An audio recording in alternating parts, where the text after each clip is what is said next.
Sayın Atağatan YouTube kanalımızın izleyenleri, Türkmenistan Gündemi haber bültenimize hoş geldiniz. Bültenimizdeki haber başlıkları: Türkmenistan ile Çin 16 anlaşma imzaladı. Türkmenistan Hava Yolları haftada 5 kez İstanbul'a uçacak. Türkmenistan, Türkiye'nin Orta Asya'daki önemli ticari ortağı ve son haberimiz Çin'in enerji tüketim tahmini. İlk haberimiz, Türkmenistan ile Çin 16 anlaşma imzaladı. Türkmenistan Devlet Başkanı Serdar Berdimuhamedov, 2023 yılının ilk yurt dışı ziyaretini Çin'e gerçekleştirdi. Pekin'de Türkmenistan Devlet Başkanı Serdar Berdimuhamedov ile Çin Devlet Başkanı Jinping bir araya geldi. İki ülke arasındaki ikili işbirliği konuları masaya yatırıldı.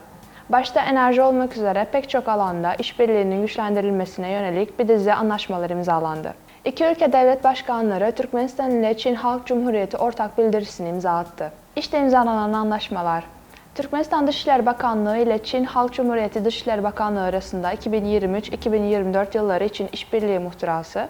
İkinci olarak Türkmenistan Hükümeti ile Çin Halk Cumhuriyeti Hükümeti arasında Türkmen-Çin İşbirliği Komitesi'nin kurulmasına dair 29 Ağustos 2008 tarihli anlaşmada değişiklik yapılmasına dair protokol.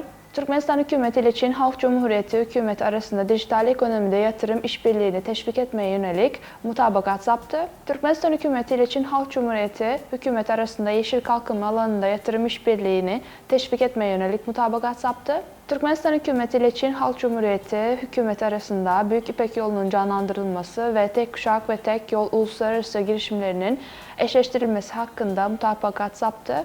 Türkmenistan Kültür Bakanlığı ile Çin Halk Cumhuriyeti Kültür ve Turizm Bakanlığı arasında 2023-2026 için kültür alanında işbirliği planı. Türkmenistan Devlet Haber Ajansı ile Çin Halk Cumhuriyeti Xinhua Haber Ajansı arasında haber alışverişi ve işbirliği anlaşması. Türkmenistan Devlet Haber Ajansı ile Halkın Günlüğü Çin Halk Cumhuriyeti Gazetesi arasındaki işbirliğine ilişkin mutabakat zaptı. Türkmenistan Televizyon, Radyo Yayıncılığı ve Sinema Devlet Komitesi ile China Media Corporation arasında bilgi ve haber işbirliğine ilişkin mutabakat zaptı. Türkmenistan Sağlık ve İlaç Sanayi Bakanlığı ile Çin Halk Cumhuriyeti Sağlık Devlet Komisyonu arasında 2023-2027 dönemi için sağlık eylem planı. Türkmenistan Milli Olimpiyat Komitesi ile Çin Olimpiyat Komitesi arasında işbirliği muhtırası. Türkmenistan Beden Eğitimi ve Spor Devlet Komitesi ile Çin Halk Cumhuriyeti Devlet Beden Eğitimi ve Spor Ana İdaresi arasında spor alanında işbirliğine ilişkin mutabakat zaptı. Türkmen Gaz Devlet Kurumu ile Çin Ulusal Petrol ve Gaz Şirketi arasında gaz sektöründe işbirliğine ilişkin mutabakat zaptı. Yaşarlı KKF Uluslararası Petrol ve Gaz Üniversitesi,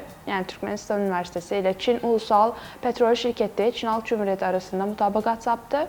Ve son olarak Mahdumguli Türkmen Devlet Üniversitesi ile Pekin Yabancı Diller Üniversitesi arasında işbirliği muhtırası imzalandı. Türkmenistan Hava Yolları haftada 5 kez İstanbul'a uçacak. Türkmenistan Hava Yolları Ocak 2023'ten itibaren Aşgabat-İstanbul hattındaki sefer sayısını arttırdı. Aşgabat Uluslararası Havalimanı'ndan yapılan açıklamalara göre artık Türkiye'ye uçuşların haftada 4 değil 5 kez gerçekleştirileceği bildirildi. Programa göre Aşgabat-İstanbul düzenli uçuşları Türkmenistan Hava Yolları tarafından pazartesi, salı, çarşamba, perşembe ve cumartesi günleri gerçekleştirilecek. Türkmenistan-Türkiye hattında düzenli uçak seferleri Türk Hava Yolları tarafından da gerçekleştirilmektedir. Türk Hava Yolları İstanbul-Aşgabat güzergahında pazartesi, çarşamba, cuma, cumartesi günleri 4 sefer ve İstanbul-Türkmenbaşı güzergahında ise salı ve çarşamba günleri olmak üzere 2 sefer, yani toplamda 6 sefer gerçekleştiriyor. İki havayolu şirket tarafından Türkmenistan'dan Türkiye'ye haftada 11 düzenli uçuş gerçekleştiriliyor. Türkmenistan, Türkiye'nin Orta Asya'daki önemli ticari ortağı. Türkiye Cumhuriyeti ile Orta Asya ülkeleri arasındaki dış ticaret hacminde önemli artışlar yaşandı.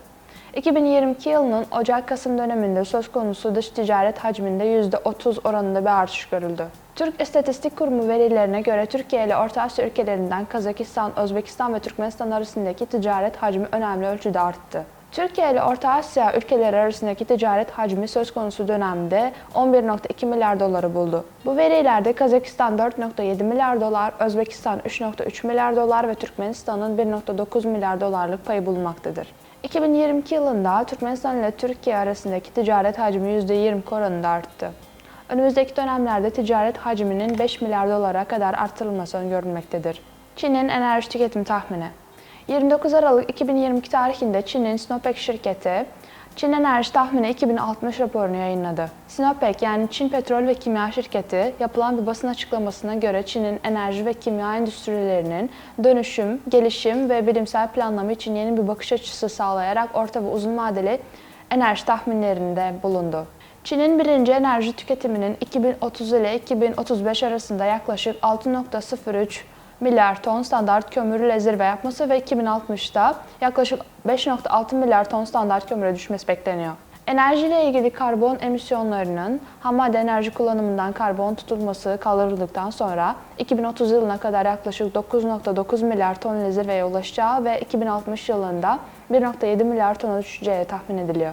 Sayın Atağatan YouTube kanalımızın seyircileri, Türkmenistan ile ilgili Türkçe haberlerimizi atatanturkmenistan.com haber sitemizden takip edebilirsiniz. İzlediğiniz için teşekkürler.